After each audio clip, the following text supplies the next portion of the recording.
आपका यूनिक प्रज्ञान यूट्यूब परिवार में मैं प्रज्ञान सर हार्दिक स्वागत करता हूं, वंदन करता हूं, अभिनंदन करता हूं। प्यारे साथियों, सुबह के 5 बज चुके हैं और जिस प्रश्नोत्तरी 50 का आप बेसब्री से करते हैं इंतजार, वह प्रश्नोत्तरी 50 लेकर के आपके बीच उपस्थित हूं। जैसा कि आप जानते हैं, प्रश्नोत्तरी 50 का मुख्य उद्देश्य है आपके अध्ययन का आपको रिविजन कराना। तो साथियों, आज की प्रश्नोत्तरी 50 प्रारंभ की जाए उससे पूर्व देखेंगे आज का प्यारा सा मॉर्निंग कोट्स। संघर्ष की राह जो चलता है वो ही संसार को बदलता है। विद्यार्थी जीवन में छोटी छोटी आदतें हमारे जीवन में बड़ा फर्क पैदा कर देती हैं। इसी मॉर्निंग कोट्स के साथ प्रारंभ करते हैं शायद प्रश्नोत्तरी 50 को। लेकिन पहला प्रश्न आप तक पहुंचे इससे पूर्व अगर वीडियो को पहली बार देख रहे हैं तो वह चैनल पर नए हैं तो कृपया चैनल को सब्सक्राइब, वीडियो को लाइक और शेयर करना बिल्कुल ना भूलें। बिना समय गंवाए प्रारंभ करेंगे पाठचर्या और देखेंगे पाठचर्या का पहला प्रश्न। रामाश्वमेध काव्य कृति के रचनाकार कौन है? रामाश्वमेध काव्य कृति का रचनाकार आपको बताना है मधुसूदन है। 1782 ईस्वी का रचनाकाल है। अगला प्रश्न है कि हमारी जापान यात्रा यात्रा वृतांत के लेखक कौन है? हमारी जापान यात्रा यात्रा साहित्य कन्हैया लाल मिश्र का है। 1932 ईस्वी का प्रकाशन वर्ष है। अगला प्रश्न है कि गुलाब और बुलबुल काव्य कृति के रचनाकार कौन है? गुलाब और बुलबुल काव्य कृति वासुदेव सिंह त्रिलोचन की रचना है। 1956 ईस्वी का रचनाकाल है। अगला प्रश्न है कि कविवचन सुधा पत्रिका के संपादक कौन थे? कविवचन सुधा पत्रिका के संपादक भारतेंदु हरिश्चंद्र थे। अगला प्रश्न है कि भाषा भूषण के रचनाकार कौन है? भाषा भूषण के रचनाकार जसवंत सिंह हैं। 212 दोहे जिसमें हैं, 10 दोहों में भूमिका है, 202 दोहों में 116 अलंकारों का उन्होंने विवेचन किया है। बोधा का वास्तविक नाम क्या था? बोधा का वास्तविक नाम बुद्धिसेन था। देवरानी जेठानी की कहानी को हिंदी का प्रथम उपन्यास किसने माना है? देवरानी जेठानी की कहानी को हिंदी का प्रथम उपन्यास मानने वाले गोपाल राय हैं। अगला प्रश्न है कि आधुनिक युग की मीरा किस कवित्री को कहा जाता है? आधुनिक युग की मीरा महादेवी वर्मा को कहा जाता है। लघु मानव के बहाने हिंदी पर एक बहस कृति के लेखक कौन है? जवाब हो जाएगा विजय देव नारायण शाही। गणपत चंद्रगुप्त ने सूफी शाखा का प्रथम कवि किसे माना है? तो गणपत चंद्रगुप्त ने सूफी शाखा का प्रथम कवि असाइद को माना है। 1370 ईस्वी का रचनाकाल है। अगला प्रश्न है कि हालावाद के प्रवर्तक कौन है? हालावाद के प्रवर्तक हरिवंश राय बच्चन है। अगला प्रश्न है कि हिंदी की कितनी उपभाषाएं हैं? हिंदी की 5 उपभाषाएं हैं। पश्चिमी हिंदी, राजस्थानी हिंदी, पूर्वी हिंदी, बिहारी हिंदी और पहाड़ी हिंदी। अगला प्रश्न है कि केवल सूक्ष्मगत सौंदर्य सत्ता का राग कहकर छायावाद का विरोध किसने किया? तो जवाब हो जाएगा महादेवी वर्मा ने। अगला प्रश्न है कि अंधा कुआं नाटक के लेखक कौन है? अंधा कुआं नाटक के लेखक लक्ष्मी नारायण लाल हैं। 1955 ईस्वी का प्रकाशन वर्ष है।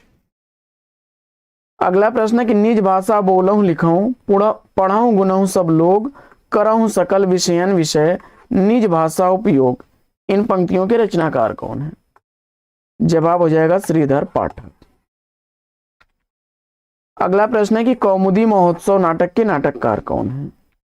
कौमुदी महोत्सव नाटक 1954 ईस्वी का प्रकाशित नाटक है चाणक्य द्वारा। अगला प्रश्न है कि आचार्य कुंतक ने वक्रोक्ति को कितने भेद माने हैं? आचार्य कुंतक ने वक्रोक्ति के 6 भेद माने हैं। छायावाद शब्द का सर्वप्रथम प्रयोग किस आलोचक ने किया? जवाब हो जाएगा मुकुटधर पांडे ने। अगला प्रश्न है कि मुख्यार्थ बाधा किस शब्द शक्ति का लक्षण है? मुख्यार्थ बाधा लक्षणा शब्द शक्ति का लक्षण है। अगला प्रश्न है कि वैदेही वनवास के लेखक कौन है? वैदेही वनवास के लेखक अयोध्या सिंह उपाध्याय हरिऔध है। अगला प्रश्न है कि परती परिकथा उपन्यास के उपन्यासकार कौन है? परती परिकथा उपन्यास के उपन्यासकार फणीश्वर नाथ रेणु हैं। 1957 ईस्वी का प्रकाशन वर्ष है। अगला प्रश्न है कि हुक्का पानी निबंध संग्रह के लेखक कौन है? हुक्का पानी निबंध संग्रह 1957 ईस्वी का प्रकाशित निबंध संग्रह है। कृष्ण देव प्रसाद गौड़ द्वारा लिखा गया है। अगला प्रश्न है कि रत्नाकर कृत गंगा अवतरण छंद किस छंद में लिखा गया है? तो रत्नाकर द्वारा लिखा गया गंगा अवतरण रोला छंद में लिखा गया है। अगला प्रश्न है कि भावों की तीर्थ यात्रा संस्मरण के लेखक कौन है? तो भावों की तीर्थ यात्रा संस्मरण विष्णु प्रभाकर द्वारा लिखा गया है। 1981 ईस्वी का प्रकाशन वर्ष है। अगला प्रश्न है कि टटकी कविता का प्रवर्तन किसने किया है? टटकी कविता का प्रवर्तन रामबच्चन राय ने किया है। अगला प्रश्न है कि भाषा काव्य संग्रह के लेखक कौन है? भाषा काव्य संग्रह के लेखक महेश दत्त शुक्ल हैं। अगला प्रश्न, रथ के पहिए उपन्यास के लेखक कौन है? रथ के पहिए उपन्यास 1953 ईस्वी का लिखा गया देवेंद्र सत्यार्थी का उपन्यास है। अगला प्रश्न है कि अरस्तु का काव्यशास्त्र किसकी रचना है? अरस्तु का काव्यशास्त्र डॉक्टर नगेंद्र की रचना है। अगला प्रश्न है कि बाबा भारती, क्षमा करें, भारत भारती कृति का प्रकाशन वर्ष बताना है आपको। भारत भारती मैथिली शरण गुप्त की 1912 ईस्वी की प्रकाशित रचना है। अगला प्रश्न है कि रस को नाट्य तक सीमित रखने का सर्वप्रथम विरोध किसने किया? जवाब हो जाएगा अभिनव गुप्त ने। अगला प्रश्न है कि हिंदी साहित्य का आधा इतिहास का प्रकाशन वर्ष क्या है? हिंदी साहित्य का आधा वर्ष सुमन राजे द्वारा लिखा गया है। 2003 ईस्वी का प्रकाशन वर्ष है। अगला प्रश्न है कि पांडे बंधु के अंतर्गत कौन कौन से कवि आते हैं? पांडे बंधु के अंतर्गत मुकुटधर पांडे, लोचन प्रसाद पांडे आते हैं। अगला प्रश्न है कि एक प्लेट सैलाब कहानी की लेखिका कौन है? एक प्लेट सैलाब कहानी की लेखिका मन्नू भंडारी हैं। अगला प्रश्न है कि 10 रूपकम के कितने आलोक हैं? 10 रूपकम में 4 आलोक हैं। अगला प्रश्न है कि जूही की कली कविता को किस संपादक ने अपने पत्र में बिना प्रकाशित वापस कर दिया था? जवाब हो जाएगा महावीर प्रसाद द्विवेदी ने। अगला प्रश्न है कि नई समीक्षा, नए संदर्भ और आलोचनात्मक कृति के लेखक कौन है? जवाब हो जाएगा डॉक्टर नगेंद्र। 1970 ईस्वी का प्रकाशन वर्ष है। अगला प्रश्न है कि अपभ्रंश को पुरानी हिंदी किसने कहा है? अपभ्रंश को पुरानी हिंदी कहने वाले चंदन शर्मा गुलेरी हैं। अगला प्रश्न है कि कादंबरी किसकी रचना है? कादंबरी के लेखक बाणभट्ट हैं। अगला प्रश्न है कि प्रगतिशील लेखक संघ किस स्तर की संस्था है? प्रगतिशील लेखक संघ अंतरराष्ट्रीय स्तर की संस्था है। अगला प्रश्न है कि जमुन जल तुम काव्य के रचनाकार कौन है? जमुन जल तुम काव्य कृति केदारनाथ अग्रवाल की रचना है। अगला प्रश्न है कि संस्कृति के 4 अध्याय किसकी रचना है? संस्कृति के 4 अध्याय रामधारी सिंह दिनकर की रचना है। अगला प्रश्न है कि तरुण के स्वप्न शीर्षक कृति किस विधा की रचना है? जवाब हो जाएगा यह आत्मकथा विधा की रचना है सुभाष चंद्र बोस की। अगला प्रश्न है कि खड़ी बोली हिंदी का प्रथम महाकाव्य कौन सा है? खड़ी बोली हिंदी का प्रथम महाकाव्य प्रिय प्रवास है। अगला प्रश्न है कि मैथिली का प्राचीनतम उपलब्ध ग्रंथ कौन सा है? मैथिली का प्राचीनतम उपलब्ध ग्रंथ ज्योतिश्वर ठाकुर है।